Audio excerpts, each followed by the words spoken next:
고린도전서 15장 8절에서 11절 말씀입니다. 맨 나중에 만삭되지 못하여 난 자 같은 내게도 보이셨느니라. 나는 사도 중에 가장 작은 자라. 나는 하나님의 교회를 박해하였으므로 사도라 칭함받기를 감당하지 못할 자니라. 그러나 내가 나된 것은 하나님의 은혜로 된 것이니 내게 주신 그의 은혜가 헛되지 아니하여 내가 모든 사도보다 더 많이 수고하였으나 내가 한 것이 아니요 오직 나와 함께 하신 하나님의 은혜로라. 그러므로 나나 그들이나 이같이 전파하며 너희도 이같이 믿었느니라. 아멘. 우리가 지금까지 살아온 삶을 되돌아볼 때 어느 것 하나 하나님의 은혜가 아닌 것이 하나도 없습니다. 그 무엇 하나 하나님의 은혜가 아닌 것이 아무것도 없습니다.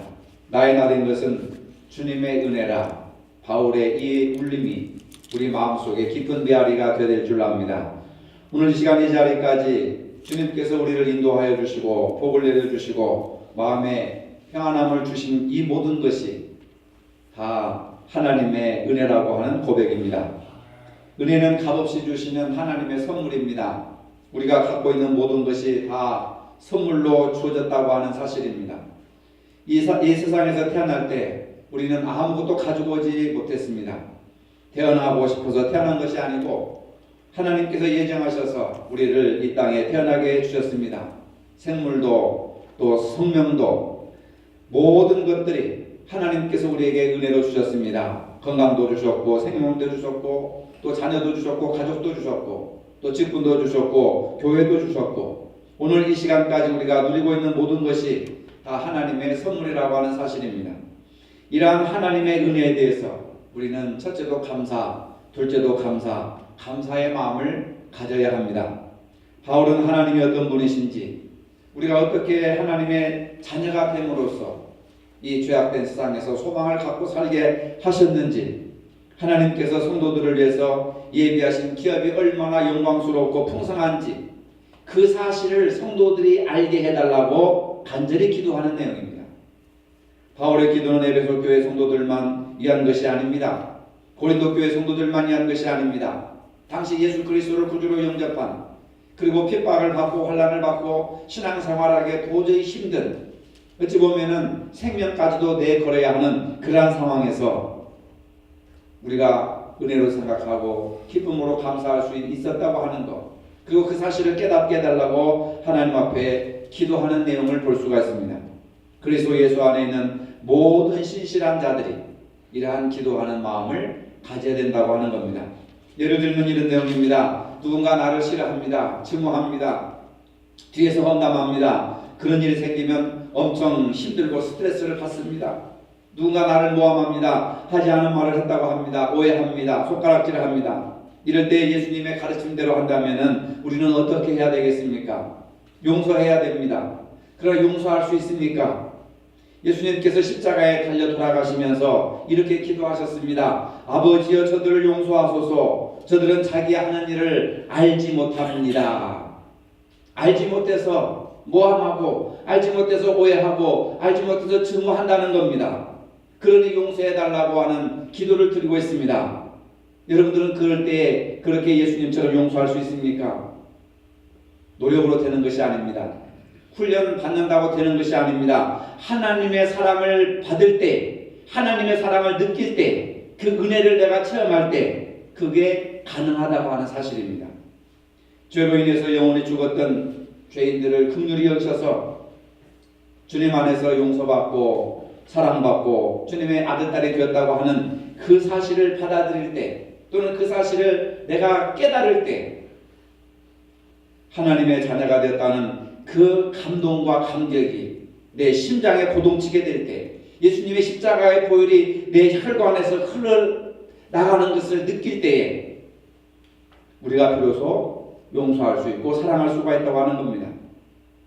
용서할 수 없는 사람을 용서하는 것이 용서고 사랑할 수 없는 사람을 사랑하는 것이 그리스도의 사랑입니다. 이것이 불가능성의 가능성이라고 하는 겁니다. 우리는 도저히 용서할 수 없습니다. 사랑할 수 없습니다. 예수님은 우리가 할 수 없는 것을 하라고 합니다. 내 이웃을 내 혼처럼 사랑하라. 원수를 사랑하라. 심지어는 오른뺨을 치고 왼뺨도 돌려대라. 오리를 가자고 하면 심리를 가져라. 뭐 겉옷을 달라는 자에게 속옷을 주어라. 할 수 없는 것을 예수님이 명령하시는 겁니다. 불가능하다는 겁니다. 그런데 그 불가능이 가능으로 바뀌는 것이 뭐냐? 우리가 용서할 수 없는 것을 용서할 수 있다고 하는 거예요. 용서할 수 없는 것은 불가능한 것이고 용서할 수 없는 것을 용서하는 것은 가능성입니다. 세상 사람들도 용서 못하는 사람 용서 못해요. 사랑할 수 없는 사람 사랑 못합니다. 근데 우리 신앙인들은 그것을 극복하고 나아가라고 하는 거죠. 불가능성에서 가능성으로 넘어가라고 하는 겁니다. 그것이 어떻게 가능하느냐? 주님의 사랑과 주님의 은혜를 깨닫게 될 때, 나 같은 죄인이 용서받고 하나님의 자녀가 되고 나 같은 죄인이 하나님의 사랑을 받고 하나님의 자녀가 되었다고 하는 그 사실을 깨달아지는 순간 용서할 수 없는 사람을 용서할 수 있고 사랑할 수 없는 사람을 사랑할 수 있는 것이 하나님의 능력에서 나온다는 것을 믿으시길 바랍니다. 예수님도 그런 비슷한 말을 했습니다. 사랑하는 사람을 사랑하면은 누가 그것을 못하겠느냐? 용서할 수 있는 사람 용서한다면 그것을 누가 못하겠느냐? 이것은 이방인들도 하는 것이다. 사랑하고 싶은 사람 사랑하는 것은 이방인들도 할 수 있다는 겁니다. 그런데 우리 그리스도인들은 사랑할 수 없는 사람을 사랑하는 것, 용서할 수 없는 사람을 용서하는 것, 이게 예수 믿는다고 하는 것이라고 하는 거죠. 여러분, 예수 믿는 것이 쉬운 것이 아닙니다. 어찌 보면 굉장히 어렵습니다. 용서와 사랑의 능력이 하나님에게서 오는 겁니다. 우리의 노력과 의지로 교양으로 되는 것이 아닙니다. 바울은 나의 나 된 것은 하나님의 은혜라고 고백합니다. 바울은 세상적으로 보면 대단한 사람입니다. 높은 학력을 가졌습니다. 당시 세계에서 최고의 스승인 가말리엘 문화에서 공부를 했습니다. 베냐민 지파의 혈통을 가졌습니다. 베냐민 지파는 야곱의 12 아들 중에서 가장 사랑을 많이 받은 자녀 중에 하나입니다. 바울은 예수 믿고 이름을 바꿨습니다. 본명은 사울입니다. 이스라엘 초대 왕 이름이 사울 왕입니다. 사울 왕은 베냐민 지파의 출신입니다. 베냐민 지파 유대인들은 왕의 이름을 따서 자식들의 이름을 사울이라고 많은 이름을 지었습니다. 사울 왕처럼 출세해라. 그런데 사도 바울은 사울이라고 하는 이름을 버리고 바울이라고 하는 이름을 선택하였습니다. 바울이라고 하는 것은 작은 자라고 하는 겁니다. 예수님을 만나고 예수님을 영접하고 예수님을 믿고 사울이라고 하는 이름을 버리고 바울이라고 하는 이름, 작은 자, 겸손한 자, 부족한 자, 볼품없는 자라고 하는 이름을 새로 지었습니다. 그렇게 위대해 보이던 자신이 하나님 앞에 서서 보니까 아무것도 아니라는 겁니다. 너무 작다고 하는 겁니다. 티끌과 같고 먼지와 같은 자기의 존재를 발견하게 된 겁니다. 사도들 가운데 가장 작은 자요, 사도라고 불릴 자격도 없는 미천하고 못난 자식이라고 하는 것을 고백하고 있습니다. 오늘 우리 이 가운데 혹시 재산 때문에, 지위 때문에, 외모 때문에, 경제력 때문에 본인이 잘났다고 생각하는 사람이 있습니까? 모든 조건은 다 하나님이 주신 은혜의 선물입니다. 내가 만든 것이 아닙니다. 예수 그리스도를 구주로 믿게 된 것도 마찬가지입니다. 우리가 신앙이 있어서 주님을 선택한 것이 아닙니다. 하나님의 나를 선택해 주셔서 하나님의 자녀가 된 것뿐입니다. 그것이 은혜입니다, 여러분. 요한복음 15장 16절에 너희가 나를 택한 것이 아니요 내가 너희를 택하여 세웠나니, 우리의 의지는 없습니다. 오직 은혜로 구원받고 은혜로 용서받고 은혜로 축복받고 은혜로 자녀가 되었다고 하는 사실입니다. 내 인생에 내가 만드는 것이 아닙니다. 내가 이 세상에 오고 싶어서 어머니와 아버지와 내가 합의해서 내가 몇 년 며칠에 태어난 것이 아닙니다. 이 세상에 태어난 것은 우리의 의지와는 상관이 없이 하나님께서 우리 부모들을 통해서 우리에게 기업의 선물로 주셨습니다. 출생에서부터 오늘에게까지 하나님이 우리의 삶에 관여하시고 인도하신 줄로 믿으시기를 바랍니다. 우리 인생을 오늘에 이르기까지 선물로 주신 하나님의 은혜를 감사할 수밖에 없습니다. 전에는 죽었던 우리들을 지금은 살게 해주셨습니다. 허물과 죄로 죽은 삶이었는데 이제는 예수 그리스도를 통해서 은혜로 말미암아 살게 되었습니다. 하나님의 은혜 때문입니다. 따라해봅시다. 하나님의 은혜 때문입니다. 내가 사는 것이 하나님의 은혜 때문입니다. 내가 걸어갈 수 있고, 내가 들을 수 있고, 볼 수 있고, 맛볼 수 있고, 감각이 살아있고, 교회에 찾아 나오게 된 것도 하나님의 은혜 때문입니다. 내가 이 사람하고 살고, 이 가정에서 살고, 이 자녀들과 한 가정을 이루고, 작은 교회지만 스성교회에 나와서 하나님의 일을 하게 된 것도 하나님의 은혜 때문입니다. 여러분 늘 그걸 잊지 마세요. 하나님의 은혜 때문입니다.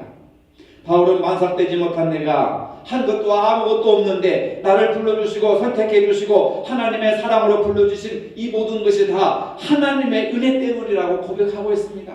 내가 숨쉬고 호흡하고 내 생명이 하루하루 연장되는 이 모든 것이 하나님의 은혜 때문입니다. 하나님의 은혜 때문입니다.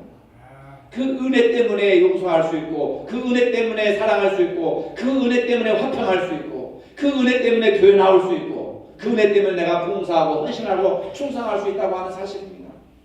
그리고 그 은혜 때문에 나에게 주신 직분, 직업에서 또 사업에서 가정에서 모든 일들에 최선을 다할 수 있는 것입니다. 그 은혜 때문에.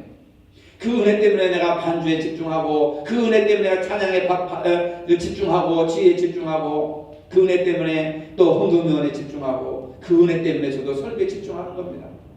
이 모든 것이 다 하나님의 은혜 때문이라고 하는 것을 믿으시기를 바랍니다. 은혜가 먼저입니다. 우리가 다른 사람보다 믿음이 좋기 때문이 아닙니다. 하나님이 보실 때는 우리는 너무너무 부족한 존재입니다. 우리는 아무것도 할 수 없는 자인데 하나님의 일을 할 수 있는 자로 세워주신 그 모든 것이 하나님의 은혜 때문인 줄로 믿으시길 바랍니다. 지금 우리가 살고 있는 세상에 광야와 같은 세상입니다. 광야에서 필요한 것이 무엇입니까? 오직 하나님의 은혜를 입어야 살아갈 수가 있습니다. 이스라엘 백성들이 40년 동안 광야 생활할 때 물도 없었습니다. 먹을 것도 없었습니다. 하나님의 은혜로 만나와 메추라기를 주시고, 하나님의 은혜로 불과 구름 기둥으로 인도하시고, 하나님의 은혜로 반석을 쳐서 생수를 주시고, 40년 동안 굶주리지 않고 헐벗지 않고 발이 부르트지 않도록 하나님께서 인도해 주신 것, 하나님의 은혜라고 고백하고 있습니다. 세상이 복잡하고 괴로운 삶을 살아가는 이유는 은혜를 잊어버림에 있습니다. 모든 문제의 근원이 어디에 있습니까? 바로 하나님의 은혜를 받고도 깨닫지 못하는 무지한 영적인 무지에서 비롯된다고 하는 사실입니다. 은혜를 모르기 때문에, 은혜를 잊어버리기 때문에 거기서부터 모든 문제가 잘못되고 문제가 발생하게 됩니다. 그런데 우리는 사람 탓, 환경 탓, 조상 탓으로 돌리고 있습니다. 가정에 왜 문제가 생깁니까? 가정 안에서 생겨난 모든 문제는 가족 간에 서로 은혜를 잊어버리고 은혜를 깨닫지 못하기 때문에 갈등이 생기고 어려워지고 복잡하게 되는 겁니다. 사회 문제, 교회 문제, 직장 문제, 인간관계 모든 문제, 하나님의 관계까지도 뒤틀리는 이유는 뭐냐? 모두 다 은혜를 모르고 은혜를 잊어버리는 데서 생기는 일들이라고 보면은 틀림이 없습니다. 모든 갈등의 문제가 누구 때문이 아니라 내가 하나님의 은혜를 깨닫지 못해서 교만하고, 내가 하나님의 은혜를 깨닫지 못해서 무지하고, 내가 하나님의 은혜를 깨닫지 못해서 불순종하고, 나로부터 모든 것이 비롯되었다 하는 것을 깨달으면 틀림이 없다는 겁니다. 우리가 살고 있는 세상에는 하나님의 은혜를 모르고 있는 사람들이 얼마나 많은지 모릅니다. 거기서부터 문제가 생기고 부작용과 복잡하고 꼬이게 되는 일들이 발생하기 시작한다는 사실입니다. 모든 것이 하나님의 은혜인 줄 알면 문제가 일어나지 않습니다. 비록 문제가 일어났다 할지라도 문제가 곧 해결되고 마는 겁니다. 모두가 다 하나님의 은혜라고 하는 것을 깨닫게 되면 미워하거나 다투거나 싸울 일이 없지요. 평생 성경을 붓으로 써서 말씀과 동행하며 하나님의 은혜를 체험하고 있는 서예가 박지연 작가가 있습니다. 구약 39권을 13살 때부터 37년간 붓으로 써가지고 5,300여 장에 달하는 성경을 썼는데 그 종이를 모아보니까 무려 4m나 되는, 4m면 엄청난 거죠. 제 키 3배나 될 것입니다.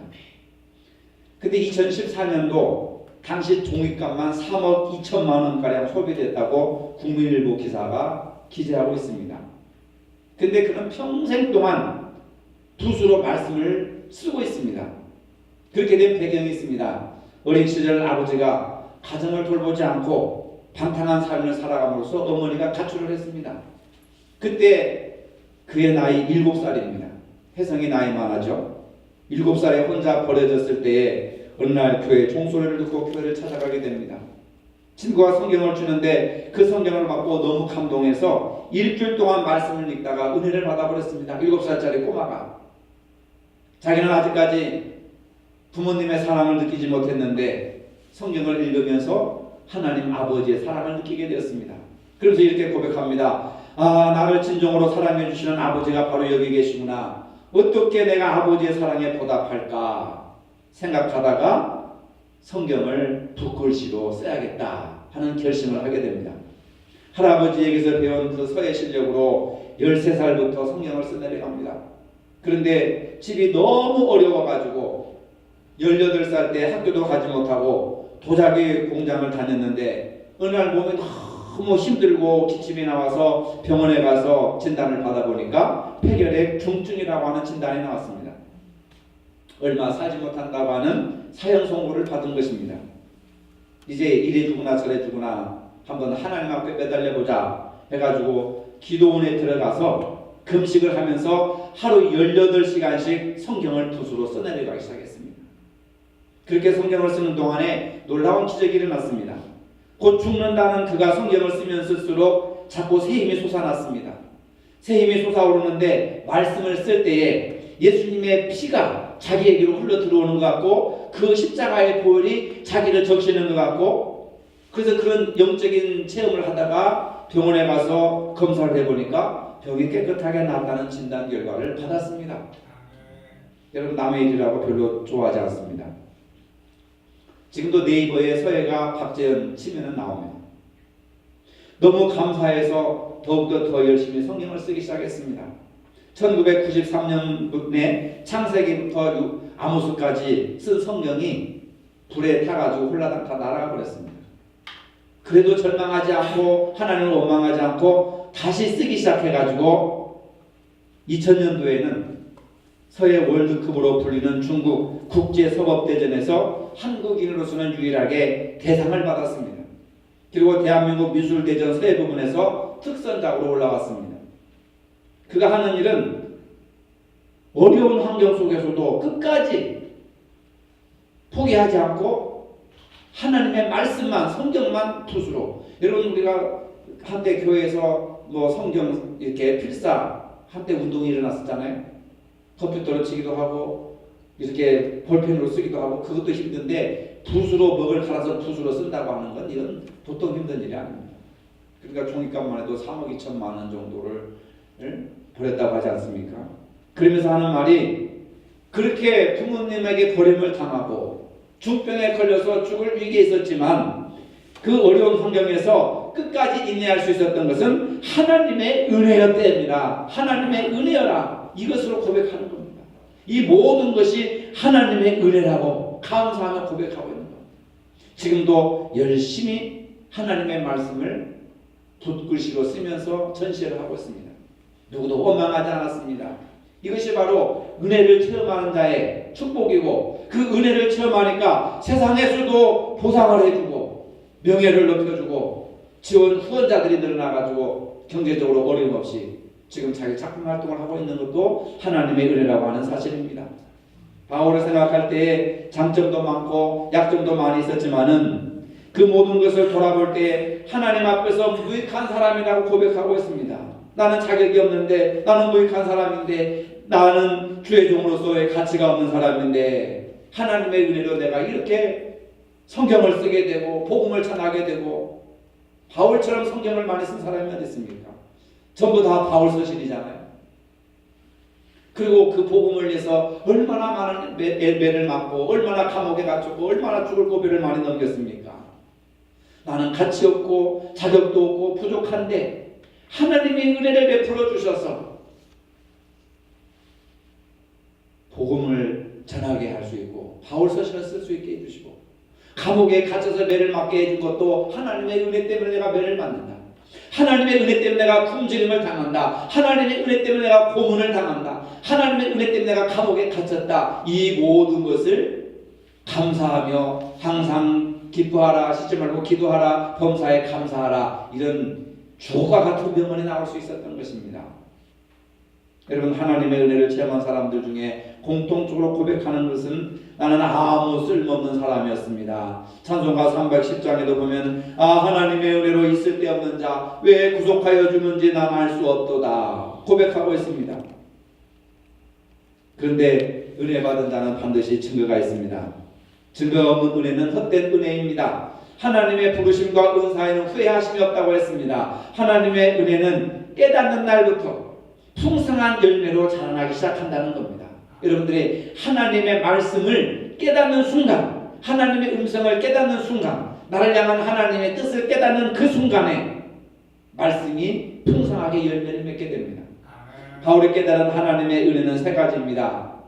은혜를 깨닫고 나니까 겸손해졌습니다. 사울이라고 하는 사람이 바울로 변했습니다. 나는 사도 중에 지극히 작은 자라, 사도라 칭함을 받기에 감당치 못할 자라. 본인은 그렇게 겸손하게 고백했지만 바울은 12명의 사도 중에서 그 어느 사도보다도 더 능력 있는 사도의 역할을 감당했습니다. 사도 바울은 자신을 통해 나타난 능력과 영광을 오직 하나님께 돌립니다. 오직 주님의 은혜만 자랑할 뿐입니다. 무엇을 자랑할 수가 있겠습니까? 받은 은혜만 자랑할 뿐입니다. 은혜를 잊지 않고 겸손하니 더욱더 하나님께서 그를 높여주시고 값지게 사용해 주셨습니다. 은혜를 깨닫고 나니까 감사와 기쁨이 충만한 삶을 살았습니다. 그러나 나의 나 된 것은 하나님의 은혜로 된 것이니, 본문의 말씀을 통해서 나의 나 된 것, 내가 지금까지 살아오게 된 거고, 내가 바울이 되고 사도가 되고 성경을 기록하게 되고 복음을 전하게 되고, 그러면서도 매를 맞고 죽을 고비를 넘긴 것도 하나님의 은혜로 된 것입니다. 여러분, 성공하고 잘 나가고 돈 잘 벌고 출세할 때 하나님의 은혜라고 생각하고 그것이 다 무너지고 그것이 다 없어지고 소용없게 되니까 원망하고 불평하고, 그건 믿음이 아닙니다. 여러분, 잘 될 때도 하나님의 은혜요, 못 될 때도 하나님의 은혜라는 것을 인정하시기를 바랍니다. 바울은 우리에게 그걸 얘기해 주고 있는 겁니다. 근데 우리는 잘 될 때만 하나님의 은혜고 못 될 때는 저주받아서 그렇다, 버림받아서 그렇다, 죄 때문에 그렇다, 엉뚱한 방향으로 화살을 돌리는 거예요. 누구 때문에 그렇다, 뭐 때문에 그렇다. 그러다가 싸움이 나는 겁니다. 가족 간에도 불화가 일어나고 갈등이 일어나고. 나의 나 된 것이라고 하는 말 속에는 높을 때나 낮을 때나 성공할 때나 실패할 때나 잘 될 때나 안 될 때나 건강할 때나 병들었을 때나 바울의 인생을 우리가 총체적으로 바라볼 때 시온의 ter처럼 활짝 무지개만 꽃길만 걸어가는 것이 아니잖아요. 복음을 내다가 얼마나 많은 고난과 고초를 당했습니까? 그것도 나의 나 된 것은 하나님의 은혜라고 하는 거예요. 여러분, 기도하는 대로 응답이 안 되고 원하는 대로 안 되고 교회 다니면 뭐 장사도 잘 되고 돈도 많이 벌고 자식들이 출세길이 탁탁 열리고 그럴 줄 알았잖아요. 그럴 수도 있습니다. 그렇게 할 때도 하나님의 은혜고, 내가 계획을 세워놓고 내가 기도하는데 내 뜻대로 안 될 때에도 이것도 하나님의 은혜라고 하는 사실을 우리가 인정해야 된다는 겁니다. 나의 나 된 것은 하나님의 은혜로 된 것이다. 1등 할 때도 하나님의 은혜로 된 것이고 꼴찌 한 것도 하나님의 은혜라고 받아들여야 되는 겁니다. 자신의 죄와 허물에도 불구하고 사도가 된 것을 생각하면 감사와 기쁨이 넘칩니다.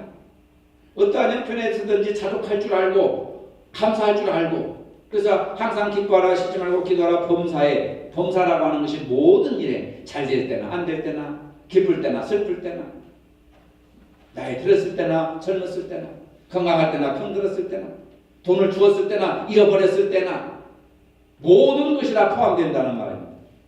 감사하라. 고린도후서 5장 15절에 은혜로 말미암아 감사함이 넘쳐 하나님께 영광을 돌리게 되느니라. 감사함으로 하나님께 영광을 돌리게 되느니라.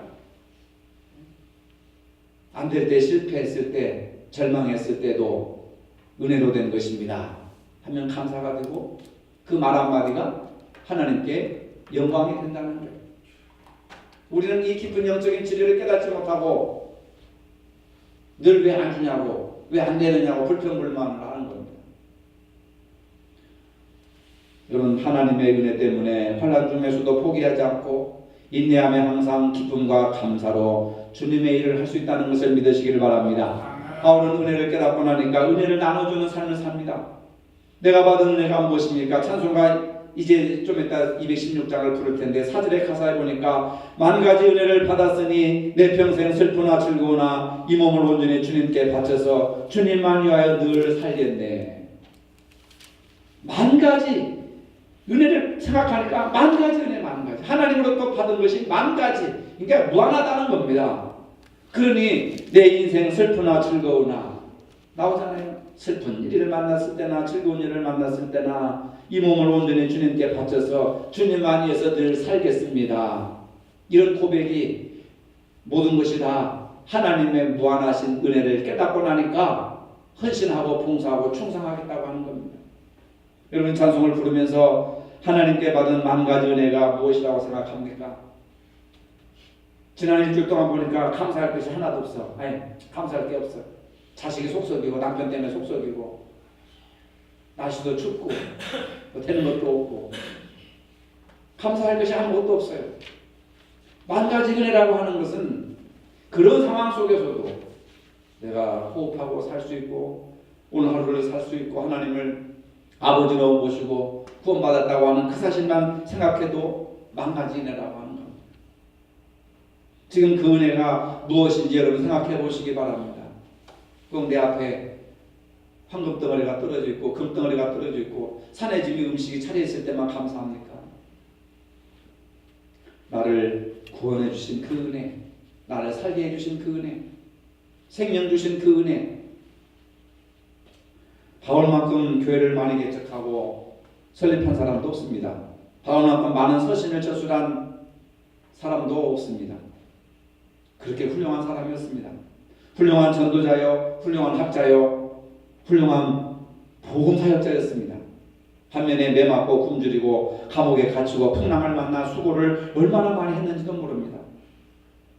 바울은 자기 인생을 회고하면서 되돌아보면서 이렇게 많은 일을 한 것이 바울 자신의 능력이 아니라 바로 하나님의 은혜라고 하는 겁니다.